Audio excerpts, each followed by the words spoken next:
This episode of Sewing with Threads is sponsored by Baby Lock. Want to get your first Baby Lock machine? Are you ready to upgrade to a newer model? Maybe you want to get your hands on that embroidery machine you've been thinking about. You're in luck. Baby Lock's warehouse sale is here. For a limited time, you can get select Baby Lock machines at reduced prices. Hurry, the Baby Lock warehouse sale ends July 31st. Selection and quantity vary by location and retailer availability. So if you have your eye on something, get it during the sale or it may be gone forever. Visit babylock.com to find a retailer near you. Also sponsoring this episode is C&T Publishing. In Behind the Seams, the new podcast from C&T Publishing, Acquisitions editor Roxanne Serta interviews some of the amazing quilting and sewing personalities she's gotten to know through her 20 years in the industry. To know great crafters, learn the backstories behind events and people, and hear funny stories from people living the crafty life, download the entire first season of Behind the Seams now on iTunes or wherever you get your podcasts.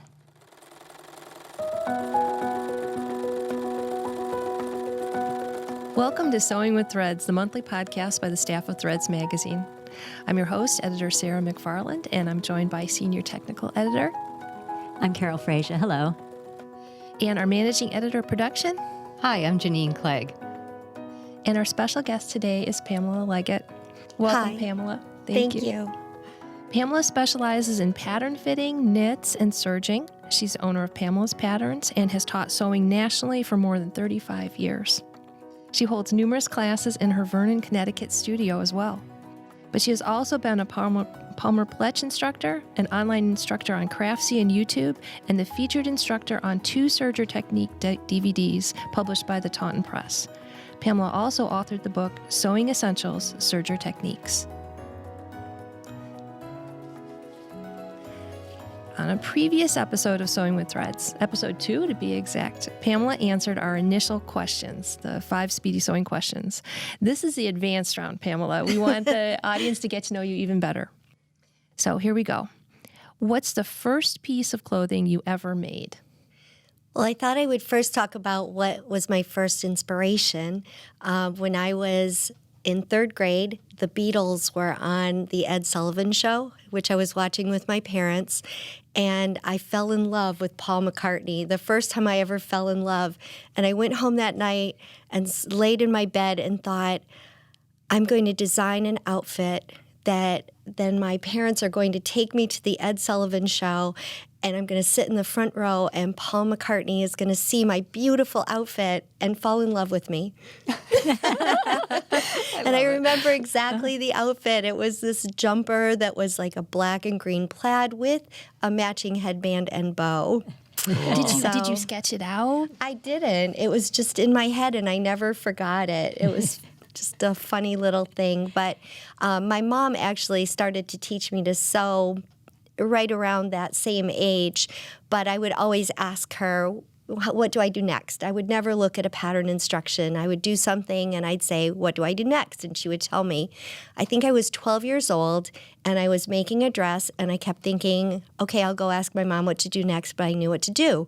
So I kept going, and all of a sudden the dress was done, and I felt so accomplished, and I think that's what kind of cemented for me that this is something I'll probably do forever, and I couldn't wait to start the next thing. What is your favorite piece of clothing? My favorite piece of clothing is always what I'm working on right now. That's good. So a couple years ago at Mood, I bought some beautiful cashmere and wool coating from Marc Jacobs. And it took about 2 years for me to decide what I was going to do with it. I adapted a Vogue pattern. It was actually a dress pattern because I couldn't find a coat pattern that I liked. So I was able to use my Palmer Pletch tissue fitting skills to actually adapt a dress pattern for the coat. And I worked on it like a crazy person this fall because I just got obsessed, you know. It took me so long to start it, and then I couldn't even sleep. I would just want to get up and work on it. And it was so fun because in my business, I'm doing lots of knits and serging and so forth. And one of my loves is to tailor. So I was able to do the welt pockets and, the beautiful lapels and, the bagged linings and the interlinings and all of that. It was just really fun. And the best part is that every single time I wear this coat, I just get people coming from across the room, or I had a flight attendant chase me down a runway, like, where did you get that coat? And it's just been such a showpiece and a conversation starter that gives me a chance to talk to people about sewing. I don't tell everybody that I made it, but if I have a minute or two, I will, because I know they're going to ask me about it. So currently, that was my favorite thing. And you brought that today. I did. Oh, good. We'll have some pictures in the show notes. Okay, great. What was your biggest sewing disaster? Oh, that was one I will absolutely never forget. I did custom sewing for a very long time, and I got commissioned. I was probably maybe in my early 20s, and I got commissioned to do a camel hair wool cape for a woman, and the fabric was outrageously expensive. It didn't have bound buttonholes. She wanted regular machine buttonholes, and it's, of course, the last thing that gets done. So even though I knew better, I didn't reinforce the end of the buttonhole when I put that seam ripper in to cut it, and I went right through the buttonhole into the front of the cape. Luckily, the store had just enough where I could redo it, but of course, any money that I was to make on that coat was completely put back in by having to purchase that extra fabric. And yeah, that was probably the worst. Oh, that's too bad. But I bet you that never happened again. Never, ever. And when I'm teaching, I tell everybody that story so they will be sure that it doesn't happen to them either. Absolutely. Pamela, is there a technique that you struggle with the most? So as far as sewing techniques, I have to say that I think I've been doing this for so long that nothing feels like a struggle. It may feel like a challenge as far as sewing and construction and the techniques of sewing. And I always welcome the challenge of something new to do. I get really excited about it. I never feel like I can't do it. I just feel like I have to practice it enough. My theory is if you do something 6 times, you're going to, be well on your way to getting it. Mm-hmm. So that is not a struggle. For me, in my business and for what I do, the struggle is in more of the technology things like learning how to do YouTube videos or social media or, just the things that are involved with running my business always seem very challenging and overwhelming. And I would love to put them off and all of that and just go do something with sewing. Yeah. And I have one more question for you. What are you working on right now? So what I'm working on right now is some new patterns, and I'm working on like 3 things, and I know I'm not going to get them all done. I have to concentrate and kind of really pull myself together and say, stop working on all these things, get one thing done. So that's kind of what it is right now. It's been over a year since I've had any new patterns, so I'm working on those. Oh, it'd be good to see those. Yeah. So, Pamela, do you set deadlines for yourself for each of those projects? Now, you said you're working on 3 things, so you set deadlines? Yes, I do. And always my deadline has been to have new patterns by the beginning of March. But this year I did a new website, which of course is not my comfort zone. And so I did forego working on the patterns to do the website. And I'm really glad because it's a nice fresh look. It feels like a nice fresh start. Mm-hmm. So now I am setting a goal of July 1st for the new patterns. Okay, we'll take a brief break before coming back to talk about sewing knits. At Threads, we're always looking to connect our audience with smart, interesting sewing experts. Our digital ambassadors, Becky Fulgoni, Pamela Howard, and Peter Lappin, create top-notch content for threadsmagazine.com. Visit our website to read their informative tutorials and inspirational articles. And we're back with Pamela Leggett, who achieves wonderful results with knit fabrics, and we want to get some information out of you today. So Carol brought in a very interesting fabric that she wanted some advice about sewing. I bought this fabric quite a few years ago from Christine Johnson. I went and visited her studio in outside of Detroit, Michigan, and I fell in love with this. It's got this weird sort of abstracted floral pattern. It's got an interesting right and wrong side, but it's really is it a textured. double knit? I don't know if it's. I don't think it's a double knit, but it's very, very high relief texture in this knit.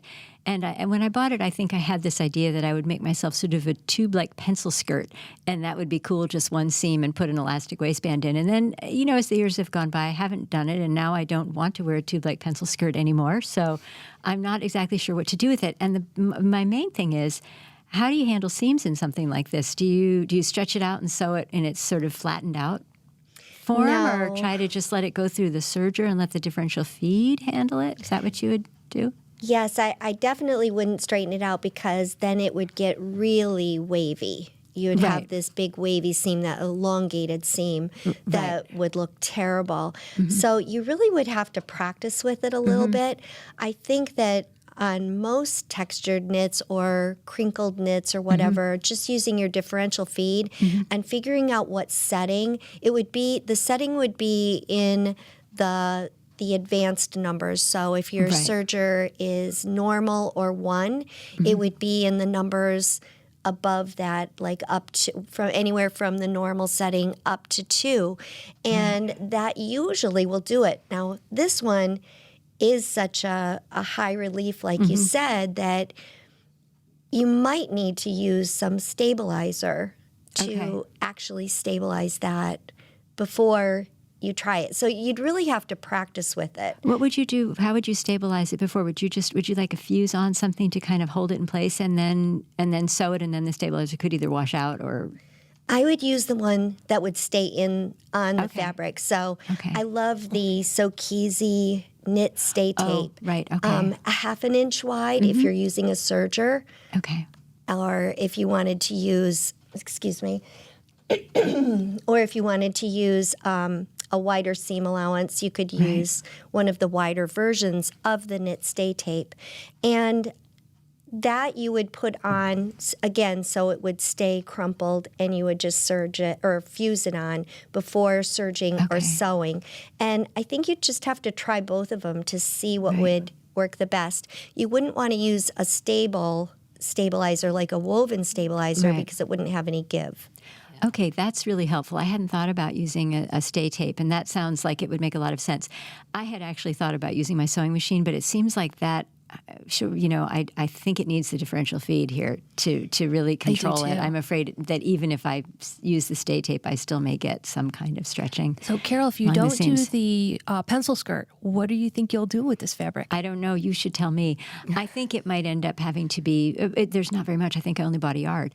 So it could be a little top with a short sleeve. I was thinking a little top or maybe some kind of shrug. Janine and I were looking at knits at Joann's just last night, trying to pick out some things for shrugs. I think I had thought about some type of a shrug or a little top that might even have a slightly wrap style front or something. I think I could get away with that. We'll have to get pictures of the right side and the wrong side. What I love about that is it's almost a floral effect, the way that the ripples are sort of folded into petals. Yeah, I know, and that's why I liked it. It was just one of those things where I was so intrigued with it, I thought I'll just get a yard and I'll figure out something later. And so far you can see it's been probably 12 years and that later has never happened. But you picked good colors. Those never go out of style. Yeah. It's very classic. Yeah, so. Now, I just so happen to bring a textured black and white knit as well to ask about. This is a very interesting rib knit that creates an ombre effect. Wow, it's beautiful. I love it. Now, I have treated this with a washout stabilizer solution that gives it a paper-like effect. Right. And I found that it was much easier to sew like that. But is that a good idea? Do you have any experience with those stabilizer solutions? I do know I have to be careful about how I let the fabric air dry. Right. Yeah. So the washout stabilizers are basically a starch product. So you don't really need a lot of it. You need to dilute it quite a bit in order to make it so it's not too stiff to sew or doesn't have the coating on it. So yeah, just a little bit with what, really diluted works very well for that, and it makes it stiff. However, your final fitting, especially with something like a rib knit, you could use it for some of your major construction, your necklines and putting in your sleeves and so forth. But the nature of a rib knit means that it always has to be taken in a lot more than something more stable. I always tell people, when you're making something with a rib knit, you make it and you take it in and you wear it a little bit and then you take it in again and you wear it a little bit and you might take it in again. It just really depends on the rib knit. So if it was stabilized, you would not be happy with the results because it would probably end up being too big. So you could do all those more technical parts of the construction, then rinse the stabilizer out before you finish it completely, like your hems and so forth. Your hems would be stabilized, so you wouldn't have to worry about those stretching out so much with some of the stabilizers that are used for knits. On this one, I would use, because it's a rib knit and it's going to stretch, I would use like a double-sided stay tape. Okay.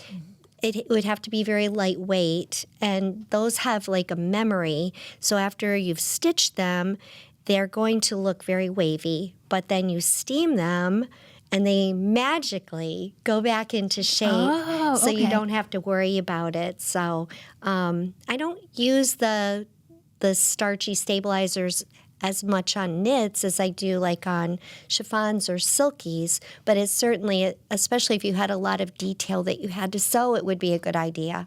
Okay. I have sort of an unusual use for this rib knit, and we can put it in the show notes. It was a Vogue pattern. You can see the arm side here. So this is actually a panel that wraps from the front to the back. So there's no side seam. And this ribbed edge will actually go into effectively a princess seam.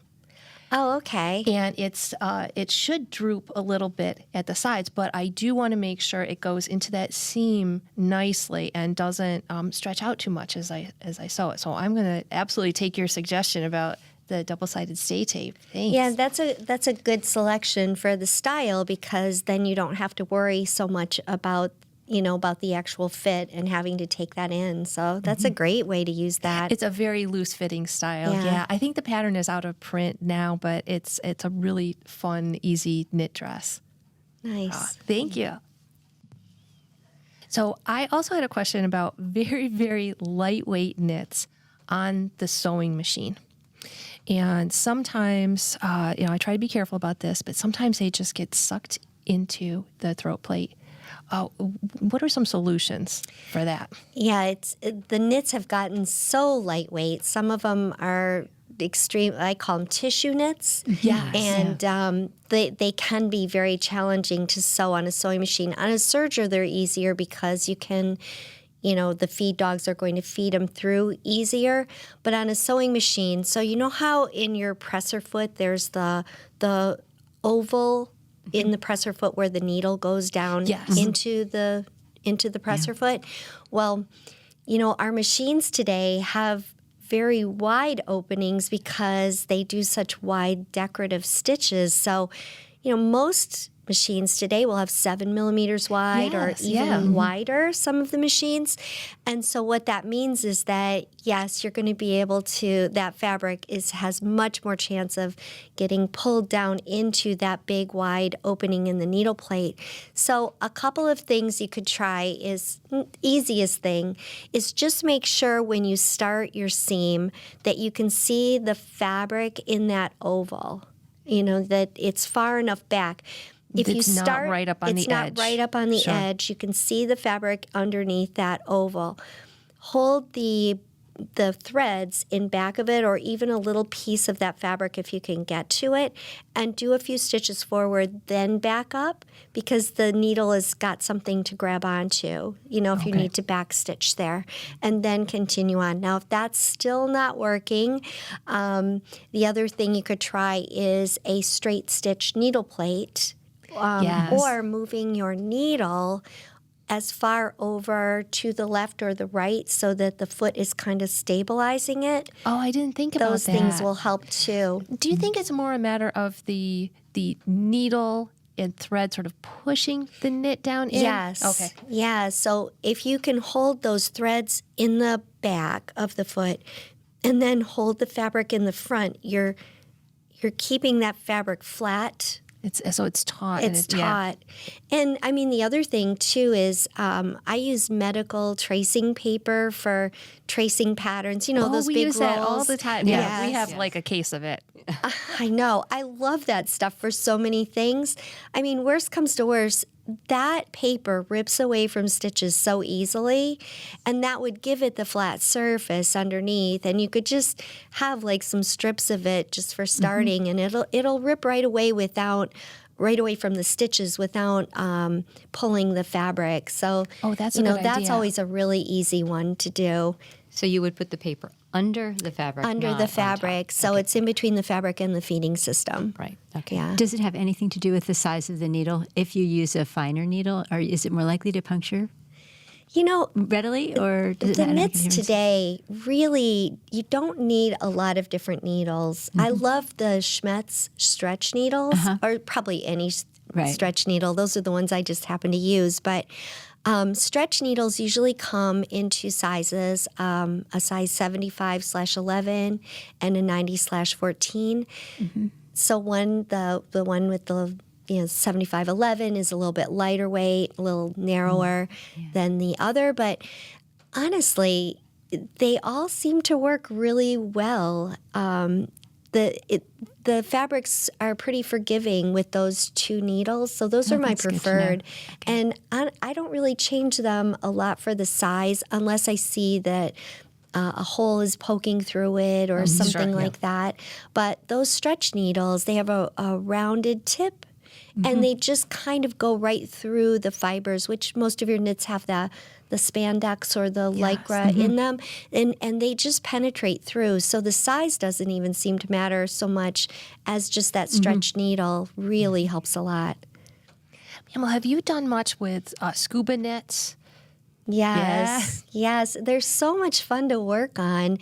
They are about the most forgiving fabric you can imagine, and they hide a multitude of fluff and scallops on the person. I just finished teaching a knit workshop at my studio, and two people made garments from scuba knit that I had there, and one made a pair of a flat elastic pant, like a real slender pant, and another one made a pencil skirt.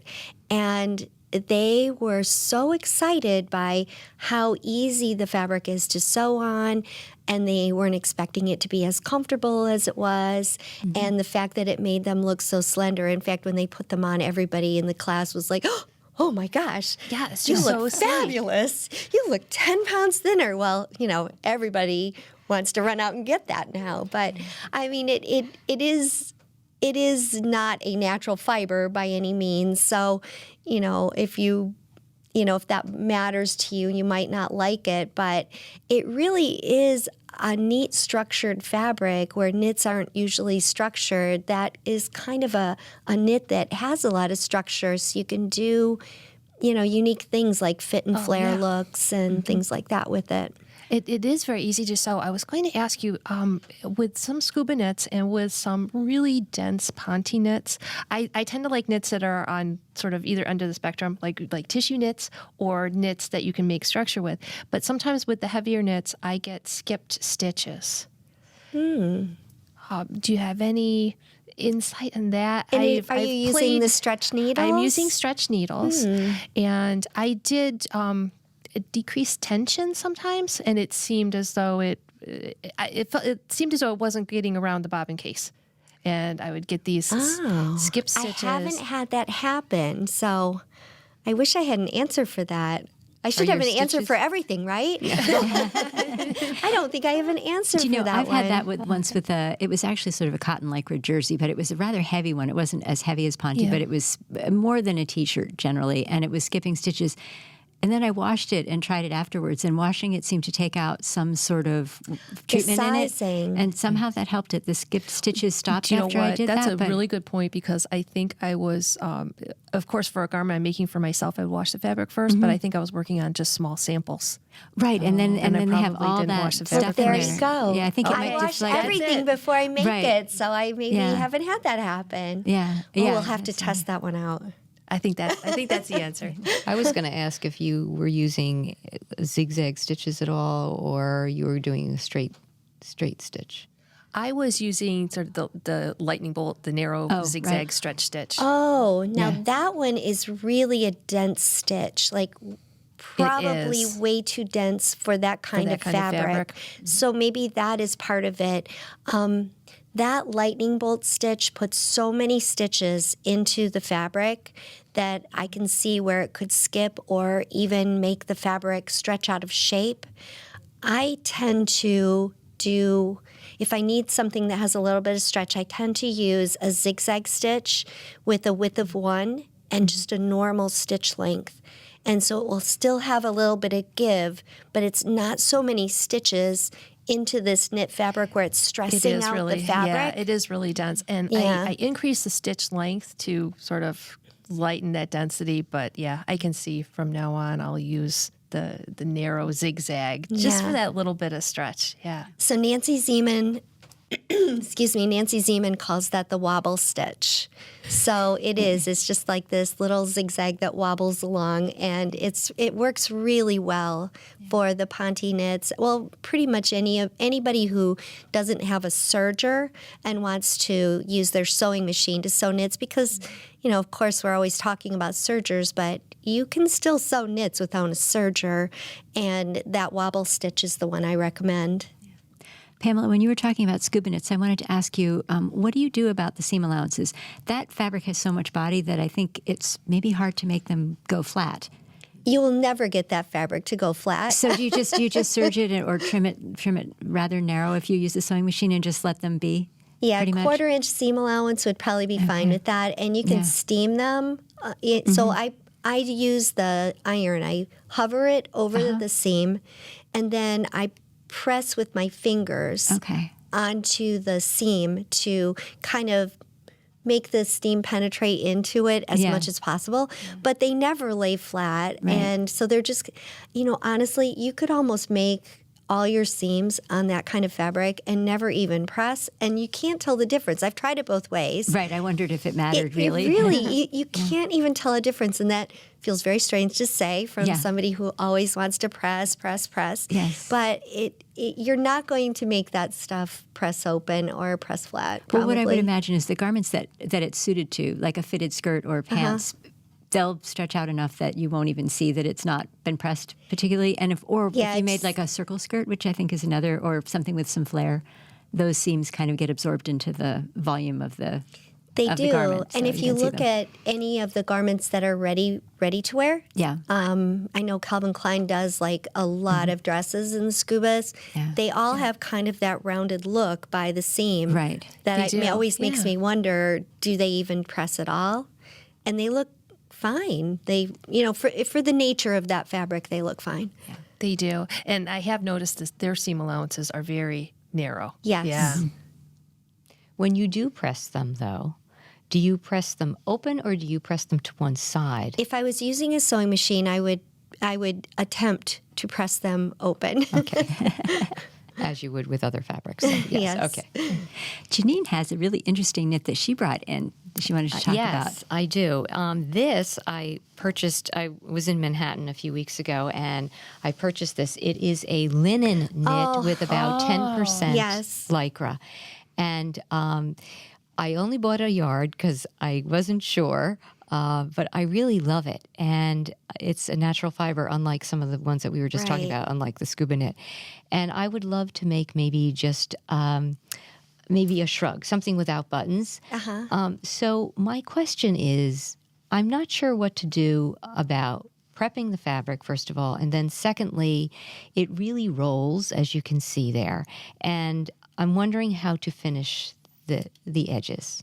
I'm so excited you brought this. I know. I'm excited to. I feel so like I'm well crisp qualified to tell you about this because I was actually just in New York yesterday taking a group of people there for fabric shopping. And did you get it at Grayline Linens? I did. So, I love that store. Yes, I love Grayline Linens. And they are the only people I know that make this quality of a linen knit. They have it in 4 colors. And so when I first saw it a couple years ago, I was very excited and bought some. So I get to tell you my experience and how you work with it. Okay, so first of all, when you buy this, it's very stiff, right? Yes, it is. It doesn't feel soft at all. And I think that a lot of people don't want to purchase it because, well, this doesn't feel soft like I want a knit to feel. It feels really rough. So you're going to take it home and you're going to wash it and you're going to dry it. Now, as you wash and dry it, the first couple of times it sheds. And so when you put it in the dryer, about halfway through the dry cycle, clean out your lint tray because it is going to be full of fluff, like just full of it. And you're going to clean that out and you're going to put it back in and you're going to finish drying it and it's going to be full of fluff again. And that could happen a couple of times. Now, just like kind of like with wool, it's going to felt up and it's going to look a lot more dense than what this is. And it's also going to be very, very soft. So you're going to be... Would you serge the edges before you wash You and don't dried need it? to You don't need serge it. Okay. It's not going to ravel. It still is a knit weave, so it's not going to ravel. How much shrinkage will she have to anticipate? There is definitely shrinkage with it because it's felting. I didn't measure how much it is, but I would say that you probably should, per yard, I would buy an extra 1/8 of a yard per yard of anything you want to do. It shrunk. I know it shrunk in both width and length, so I do know that. So anyway, when you get done, it's very soft, and it is a little bit more dense than what you see here. Then when you go to try and lay it out with your pattern, you're going to have a hard time finding like the straight. grain, The straight of grain. It's not going to roll as much after you wash and dry it. It might roll a little bit, but nothing that, laying it out, putting some weights down on the edges and stuff, I wouldn't pin it. Weights would be a lot better, just weighting it down. And that'll be fine. I didn't really have a terrible issue with the rolling. But trying to get it on the straight of grain is another challenge. Now, with knits, we don't have to be as careful with straight of grain. Like we could be off a little and the knits are going to look fine. This one definitely has more of a straight of grain weave to it, but getting it all to lay flat, especially if you're trying to cut it out double, it's going to be a bit of a challenge. And you're going to do the best you can. I always tell people, don't spend too much time. A couple of minutes getting that on there and trying to get it straight. Really, anything more than that, you're just probably doing more than what you have to do because it's going to do its own thing anyway. So you're going to make this garment and it's going to look great on you and you're going to be so happy. And then you have to wash it. And when you wash it and take it out of the dryer, you're going to try not to freak out because it is going to look like a completely different size. The seams are going to look twisted. The hems are not going to look even. The first time I took it out of the washing machine, I was like, I'll just throw this thing away right now. I mean, I couldn't believe it. Like, what the heck? But I put it in the dryer. And believe it or not, it came out of the dryer not bad. Like, it was like 98% better. But what does happen, and after working with them a lot, I can't find any way around it, is that the grains just kind of twist a little, So the garments that I've made, some of them hang very straight, and some of them on a hanger, the side seams might twist a little bit. But when they're on, they still look fine. And I just think it's kind of the nature of it. And I had to just let go. Okay, it still is a really nice garment. I still love wearing it. if the seams have twisted a little bit, after working with many of these things, I just don't think there's anything you can really do. It's either going to do it or not, even as careful as you might be. I feel like it's the story of linen. When you wear woven linen, it's going to be wrinkly no matter what. You just have to learn to accept a certain amount of, imperfection. But fewer seams might be better in this simple case. garments, yeah. Yes. So cardigans and basic. Right. I've made cardigans, T-shirts. I even did a pair of like a wide leg gathered waist pant, which nice. I absolutely love. They're so comfortable and fun to wear. Those I had to take in several times because they did grow. In fact, I think after wearing them in the fitting process and still finishing them, I think the first time I wore them, like a lot of woven linens that I wear, I end up taking them in a little bit more after they've been worn for a while. Did you bind the edges or put little bands around them or hem them? How did you handle the edges on, like when you said you made a cardigan? I just use a serger and just regular hemming techniques with the double-sided stay tape. Okay. Yeah. Now, if you don't have a serger, what would you recommend for finishing that? Oh, you could still just use that wobble stitch, and so you would want to stitch really, and still stay tape. So on hems and necklines and things like that, you'd want to, if you're doing hems, you'd want to stitch as close to the edge of the knit as possible because it does curl and that little bit, and it would, maybe add like a little ridge. Right. From the curling. And so you were saying use the double-sided stay tape so that it both fuses it and supports it in the first pass, and then you can sew right over that. Yes. Okay. Yeah.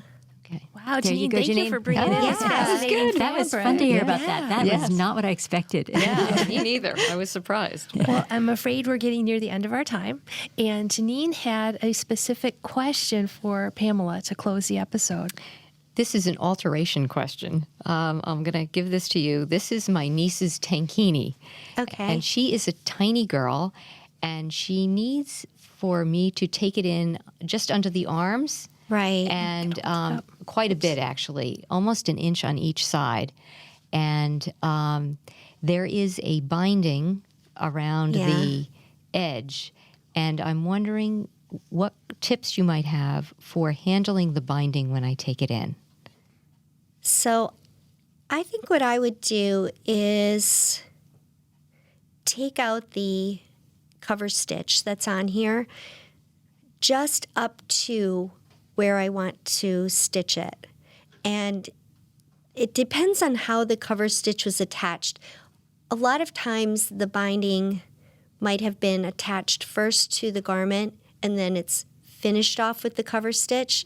If that's the case, if you just take out the cover stitching, then hopefully the seam would kind of open up and you could take in that seam and then turn it down and try and reconnect those stitches. But if you can keep where you rip out just right to the seam, you might not even have to reconnect it. You might be able to just, connect it up and it looks like you've stitched over it again. Right. So that might work. Okay. And I see in the finished garment right now that the binding was not done in one pass. It was taken in the seam. I'm not saying that clearly. Now that I see that, if you wanted to do it, so if you wanted to do it the same as what it is here, then it would just be as simple as just stitching that, serging it, and then all they did was fold the seam over and tack that down. There's a little straight stitch here. Right, but that is so bulky. Yeah, it is bulky, but the other thing you have to think about, it's for a child that is going to outgrow it in no time at all. Yes. If this was something for myself, I would probably take the time to take off that binding and to do it properly. Right. But honestly, if it's for a child and they're going to wear it for one summer and they're going to outgrow it, I don't know that I would take all that time to do it. I might just do it as they did here, which would be a very simple fix. Okay. All right. Well, thank you very much. Oh, thank you, Pamela. Thank you so much for coming back to Sewing with Threads. It's always so fun to talk to you. You have so much insight. And I'm looking forward to having some articles from you in the upcoming year. Oh, thank you so much. It's my pleasure to be here. I love you guys. Thank you. And thank you, everyone, for watching and listening. Thank you for listening. Follow Threads on social media and visit threadsmagazine.com to view show notes for this episode. While you're on the site, check out Threads Insider, our online membership with exclusive access to expert sewing techniques. Until next time, keep on sewing with Threads.